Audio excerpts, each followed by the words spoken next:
Njoni wewe bwana na kandarasi wako. Wewe kalimani na wewe mkandarasi. Mzee, nyie mnanyanyasa wafanyakazi vijana wa Kitanzania. Waambie, mpe microphone. 他们的工资钱对付的太晚了。对，这个我们已经真的解决，已经在这个明年解决完了。wanasema kwamba hilo swala la kulipwa mshahara late wanafanya kazi sasa hivi na hiyo. Haya, la pili. Ngoja kwanza. La pili hapo hapo katika mshahara. Sio tu kwamba wanawacheleweshea, lakini kiwango wanachowalipa ni kidogo, si sawa.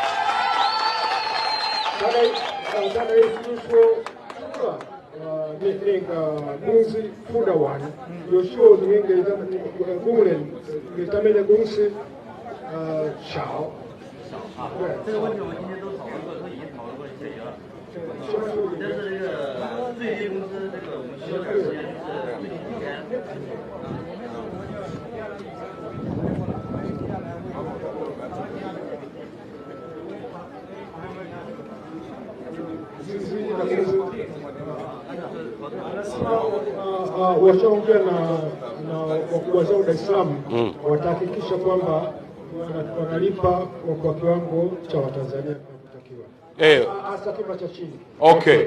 Tunataka walipe kwa viwango kwa mujibu wa sheria za nchi yetu. Wasiamue tu wao.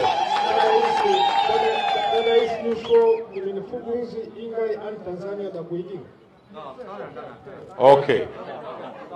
Jamani, tuko sawa sawa hapo? Si ndivyo hivyo?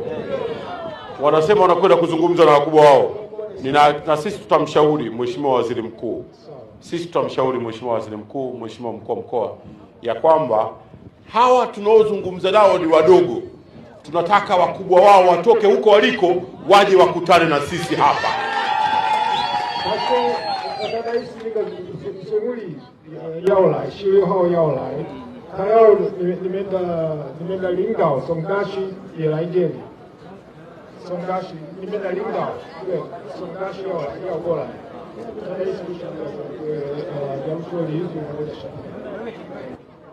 Haya, kama ni sawa sawa, mimi nimemaliza.